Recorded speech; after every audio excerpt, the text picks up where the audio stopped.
네, 여러분 안녕하세요. 뉴스입니다.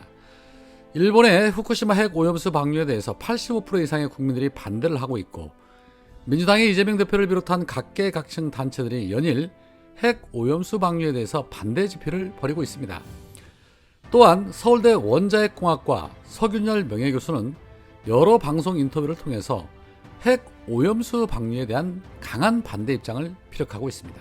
자, 그런데 전국연합어업인연합회라는 곳에서 공개적으로 일본 핵 오염수 방출을 반대해온 서균열 교수가 근거 없이 국민들의 불안감을 부추기면서 생업에 지장을 주고 있다라면서 명예훼손 등의 혐의로 처벌해달라는 고발장을 제출했다고 합니다.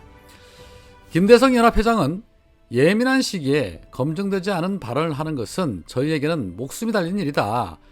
국민들이 안 그래도 불안한데 생선을 먹겠냐? 어민들의 손해는 이루 말할 수 없다. 1kg에 15,000원에 팔던 생선 가격이 6,000원대로 내려앉았다. 국가가 인정한 기관에서 검사했는데 방사능 수치가 높게 나왔다든지 최소한의 근거를 갖고 이야기해야지 않느냐. 차후에라도 방송에서 이야기를 할 때는 검증된 자료를 토대로 이야기를 해달라는 취지에서 고발했다라고 그 고발 이유를 설명을 했습니다.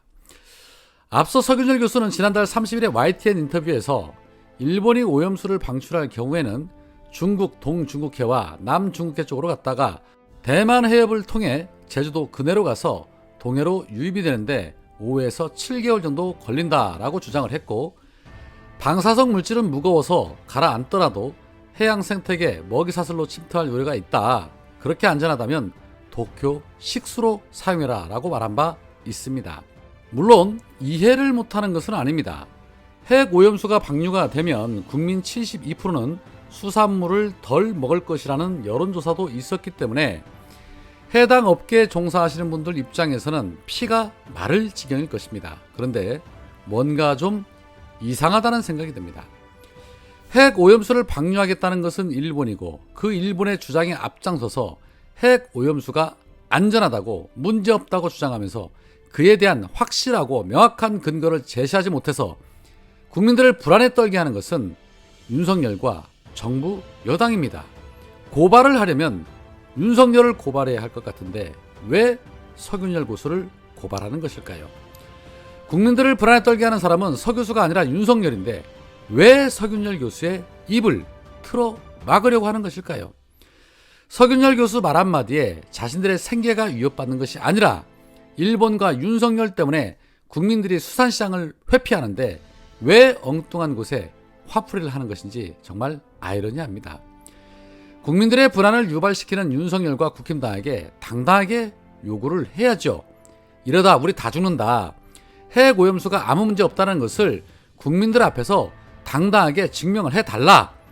당신들이 직접 물 마시고 인체에 무해하다는 것을 증명해라 라고 촉구하는 게 우선이 아닐까 싶습니다. 당신들이 그렇게 문제없다고 주장하는데도 국민들이 안 믿는다. 그러니 당신들이 직접 시범적으로 모범을 보여라. 전 국민들이 보는 앞에서 1리터씩 한번 마셔봐라 라고 주장하는 게 맞는 주장이지 않을까요? 저는 그렇게 생각을 합니다. 여튼 이 일본이란 나라, 예나 지금이나 단 한 번도 대한민국에게 도움된 적이 없는 나라이고, 그에 앞장서서 홍보하는 윤석열 정부 여당 역시도 국민들에게 전혀 도움되지 않는다는 것은 변함이 없는 듯합니다. 자, 한편 국회 상임위원장 자리를 교체하기로 했던 여야가 장제원은 과방위원장으로 선출을 해놓고 정청래 의원은 행안위원장으로 선출하지 않는 부분에 대한 논란이 뜨겁습니다. 재차 누누이 말씀을 드리지만 적은 외부의 적보다 내부의 적이 더 심각하지요. 이에 정청래 의원은 앞서 김진표 국회의장에 대해서 법적 대응을 예고한 바 있습니다. 해서 정청래 의원은 김진표가 자신의 권리를 침해했다면서 김진표를 상대로 권한쟁의 심판, 효력정지, 가처분 신청서를 작성해 놓았다라고 말하면서 이런 소송까지 하고 싶지 않으니 김진표 잘못 인정하고 시정 조치하기 바란다. 시간 많지 않다. 오늘까지 시정해 줄 것을 요청하면서 압박 강도를 높였습니다. 그러면서 박광원 원내대표를 비롯한 수백 개 의원들을 겨냥해서도 나는 원내 지도부를 믿고 사임서도 냈다. 완전 뒤통수 맞았다. 완전 속았다. 사임서를 내게 하고 그 후에 손발을 묶어놓고 때린 거 아니냐. 그 부분이 너무 괘씸하다.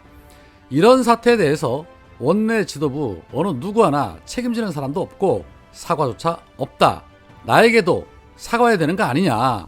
그저 언론을 통해서 이러쿵저러쿵 공적인 입장 없이 언론 플레이만 난무한다.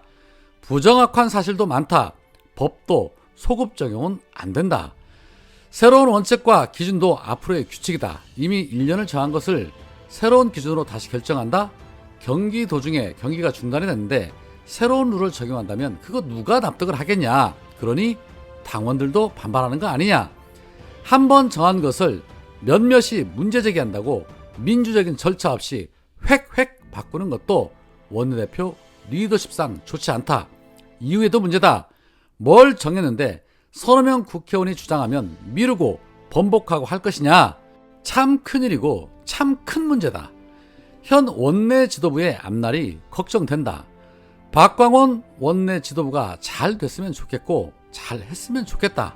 응원한다. 라는 글을 올렸는데 정청래 의원은 분명히 박광원 원내대표도 예 그러면 행안위원장 하세요 라고 말한 바 있습니다. 박광원도 찬성을 했는데 그 뒤에서 조종하려는 세력들은 과연 누구일까요? 굳이 말하지 않아도 뭐 대충 어떠한 작자들이라는 것은 추론이 가능한데 저들은 지금 이낙연이 들어오는 날만을 기다리며 국힘당과 결을 같이 하고 있다라고 생각을 합니다. 사실상 민주당의 탈을 썼지만 민주당 의원들이라고 볼 수 없는 그런 자들이 있죠. 그러니 정청래 의원도 뒤통수 맞았다라는 표현을 하는 것이고요. 이낙연이 오늘 24일에 귀국할 예정인데 그에 앞서 어제 본인의 페이스북을 통해 이런 말을 했습니다. 대한민국이 위기에 직면했다.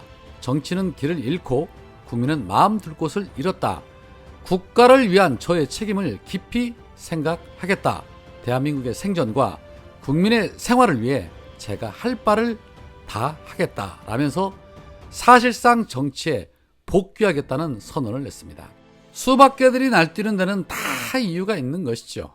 어쩌면 지난 대선에서 그랬던 것처럼 차기 총선에서도 민주당의 발목을 또 한 번 잡는 일이 생길 수도 있다고 봅니다. 당의 분란을 일으키고 분당을 할 수도 있고 아니면 이재명 대표를 더 흔들려고 할 수도 있겠지요. 어떤 식의 정치 복귀를 할 것인지는 지켜봐야겠지만 이거 안 봐도 비디오입니다. 어떤 식이 되었던 간에 분명한 것은 민주시민들은 이재명 대표를 중심으로 더 똘똘 뭉칠 것이고 그로 인해서 이재명의 민주당은 차기 총선에서 압도적으로 승리하게 될 것이라고 생각을 합니다.